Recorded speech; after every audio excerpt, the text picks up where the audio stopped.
हर हर महादेव। हरियाली तीज की संपूर्ण पौराणिक कथा, माता पार्वती और भगवान शिव के पुनर्मिलन की कथा। जय माता पार्वती, जय भोलेनाथ, हर हर महादेव। सावन का महीना आते ही चारों ओर हरियाली छा जाती है। पेड़ों पर झूले पड़ते हैं, वातावरण में सुहानी ठंडक होती है और सुहागिन महिलाएं तथा युवतियां माता पार्वती और भगवान शिव की आराधना करती हैं। सावन शुक्ल पक्ष की तृतीया तिथि को मनाया जाने वाला हरियाली तीज माता पार्वती की अटूट श्रद्धा, तपस्या और भगवान शिव के प्रति उनके समर्पण से जुड़ा हुआ माना जाता है।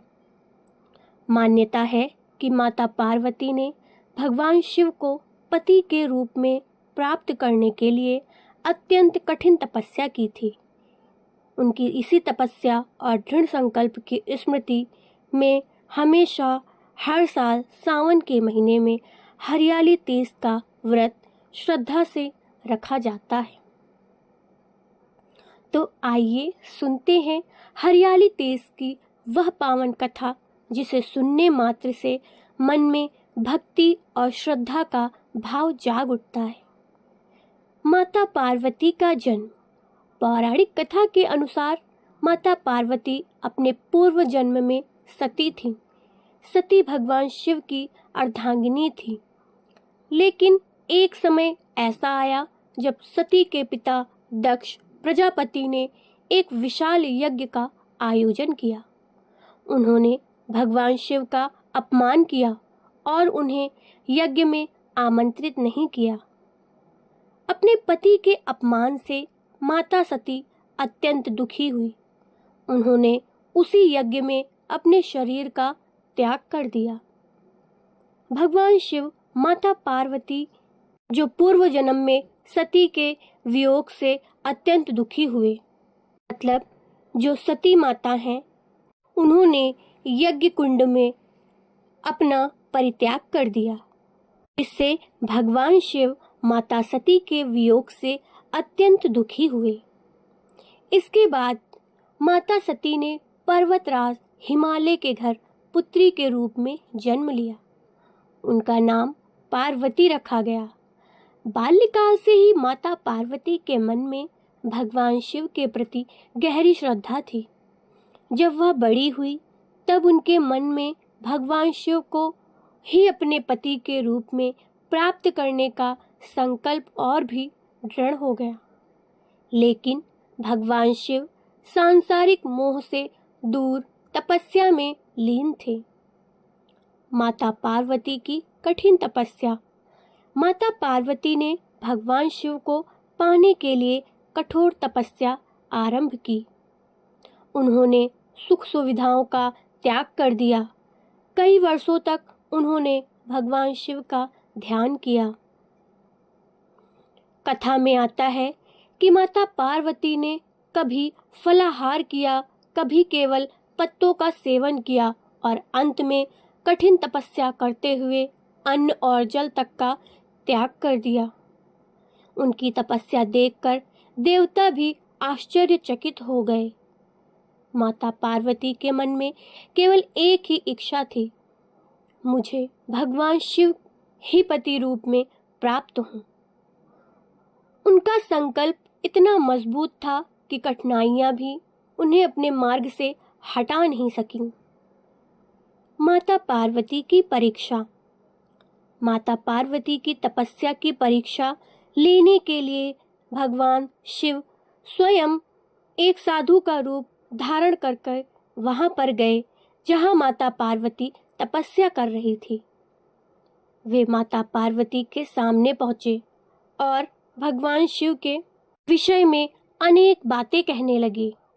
उन्होंने कहा, तुम इतनी सुंदर और राजकुमारी होकर उस योगी को पति बनाना चाहती हो जो भस्म धारण करता है, जिनके शरीर पर सर्प रहते हैं और जो संसार की सुख सुविधाओं से दूर रहते हैं।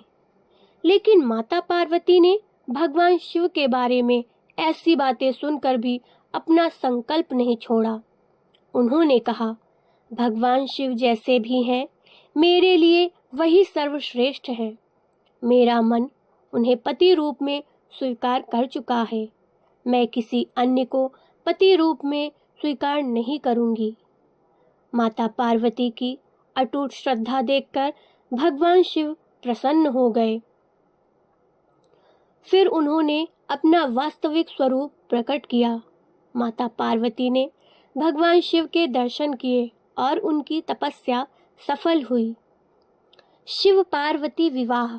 इसके बाद माता पार्वती और भगवान शिव का विवाह हुआ। देवताओं, ऋषियों और समस्त दिव्य शक्तियों ने इस विवाह को मंगलमय बनाया। कहा जाता है कि यह विवाह केवल दो दिव्य शक्तियों का मिलन ही नहीं था, बल्कि शक्ति और शिव के मिलन का प्रतीक था। भगवान शिव चेतना के प्रतीक हैं और माता पार्वती शक्ति का स्वरूप मानी जाती हैं। शिव के बिना शक्ति अधूरी है और शक्ति के बिना शिव भी पूर्ण नहीं माने जाते। इसीलिए शिव पार्वती का संबंध श्रद्धा, प्रेम, समर्पण और विश्वास का प्रतीक माना जाता है। हरियाली तीज का संबंध माता पार्वती से। मान्यता है कि माता पार्वती ने भगवान शिव को पति रूप में पाने के लिए लंबे समय तक तपस्या की थी।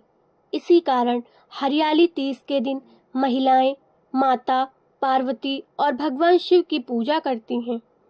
इस दिन हरे रंग के वस्त्र, चूड़ियाँ, मेहंदी, झूले और सुहाग की वस्तुओं का विशेष महत्व माना जाता है। हरियाली नाम भी सावन की हरियाली से जुड़ा है। चारों ओर हरी भरी प्रकृति इस पर्व की सुंदरता को और बढ़ा देती है। महिलाएं माता पार्वती से अपने वैवाहिक जीवन में प्रेम, सुख, शांति और सौभाग्य की प्रार्थना करती हैं। कुंवारी कन्याएं भी माता पार्वती की पूजा करके अपने जीवन में अच्छे संस्कार, सुख और मंगल की कामना करती हैं। एक और प्रसिद्ध लोक कथा भी है।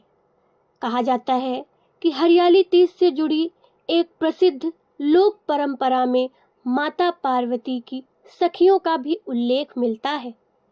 कथा के अनुसार माता पार्वती के पिता उनके विवाह के लिए भगवान विष्णु को उपयुक्त वर मानते थे, लेकिन माता पार्वती के मन में भगवान शिव के प्रति ही अटूट प्रेम और श्रद्धा थी।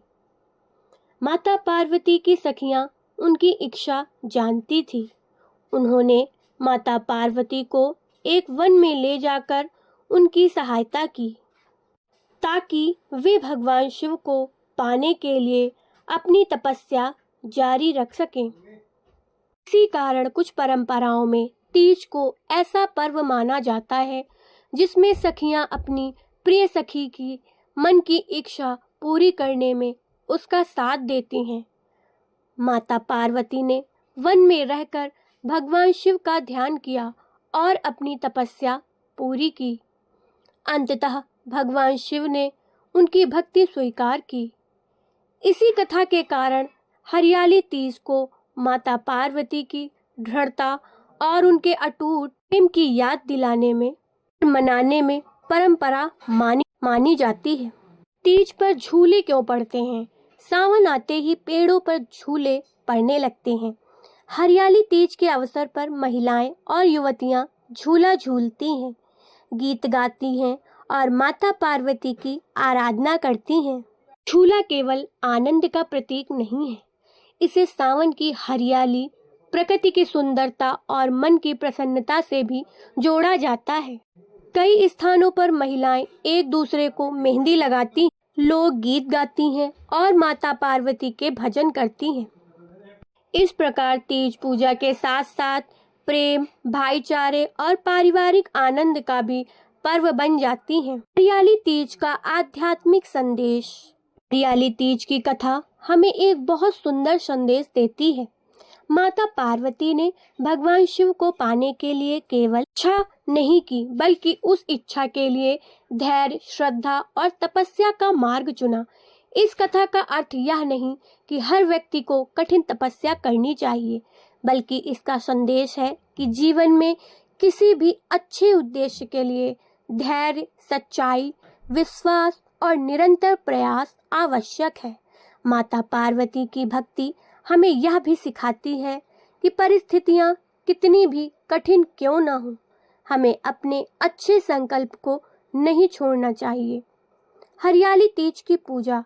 हरियाली तीज के दिन श्रद्धालु प्रातः स्नान करके स्वच्छ वस्त्र धारण करते हैं। इसके बाद भगवान शिव और माता पार्वती का ध्यान किया जाता है। पूजा में श्रद्धा के अनुसार जल, पुष्प, बेलपत्र, फल, अक्षत, चंदन और अन्य पूजन सामग्री अर्पित की जा सकती है। माता पार्वती को सुहाग की वस्तुएं अर्पित करने की भी परंपरा कई स्थानों पर है। इसके बाद शिव पार्वती की पूजा और कथा का श्रवण भी किया जाता है। जो लोग व्रत रखते हैं वे अपने स्वास्थ्य और पारिवारिक परिस्थितियों के अनुसार व्रत की परंपरा निभाते हैं। सबसे महत्वपूर्ण चीज है श्रद्धा और भक्ति। माता पार्वती से क्या प्रार्थना करें? हरियाली तीज के दिन माता पार्वती के सामने हाथ जोड़कर मन से प्रार्थना की जा सकती है। हे माता पार्वती, जिस प्रकार आपने भगवान शिव के प्रति अटूट श्रद्धा और विश्वास रखा, उसी प्रकार हमारे जीवन में भी प्रेम, विश्वास और सद्भाव बनाए रखना। हमारे परिवार में सुख शांति रहे, पति पत्नी के बीच प्रेम और सम्मान बना रहे, सभी कन्याओं और महिलाओं के जीवन में मंगल हो। हे माँ, हमें सही मार्ग पर चलने की शक्ति दीजिए और हमारे मन से भय, चिंता तथा नकारात्मकता दूर कीजिए। भगवान शिव और माता पार्वती का संदेश। हरियाली तीज की कथा सबसे बड़ा संदेश है। सच्चा प्रेम केवल इच्छा का नाम नहीं, बल्कि उसमें विश्वास, सम्मान, धैर्य और समर्पण भी होता है। भगवान शिव और माता पार्वती का संबंध हमें यह सिखाता है कि जीवन साथी का संबंध केवल बाहरी आकर्षण से नहीं, बल्कि आपसी सम्मान और विश्वास से मजबूत होता है। माता पार्वती की तपस्या हमें धैर्य सिखाती है। भगवान शिव हमें सादगी और वैराग्य का संदेश देते हैं, और दोनों का मिलन हमें बताता है कि जीवन में शिव और शक्ति का संतुलन कितना महत्वपूर्ण है। कथा का समापन। तो भक्तों, यही है हरियाली तीज से जुड़ी माता पार्वती की पावन कथा। जिस माता पार्वती ने अपने संकल्प को कभी कमजोर नहीं होने दिया, जिनकी श्रद्धा और भक्ति ने भगवान शिव को भी प्रसन्न कर दिया, आज उसी माता के चरणों में हम सभी अपनी श्रद्धा अर्पित करते हैं। इस हरियाली तीज पर माता पार्वती और भगवान शिव से यही प्रार्थना करें कि सभी के घर में सुख शांति रहे, हर बेटी को सम्मान मिले, हर महिला के जीवन में सुरक्षा, सम्मान और प्रसन्नता रहे, हर परिवार में प्रेम और विश्वास बना रहे, और भगवान शिव तथा माता पार्वती की कृपा सभी भक्तों पर बनी रहे। आइए अंत में मिलकर बोलें, ओम नमः शिवाय, जय माता पार्वती, हर हर महादेव। और अगर आपको यह पावन कथा अच्छी लगी हो तो वीडियो को लाइक जरूर करें। भगवान शिव और माता पार्वती का नाम कमेंट में जरूर लिखें। ओम नमः शिवाय, हर हर महादेव। और ऐसी ही धार्मिक एवं पौराणिक कथाओं के लिए चैनल को सब्सक्राइब करना ना भूलें। हर हर महादेव।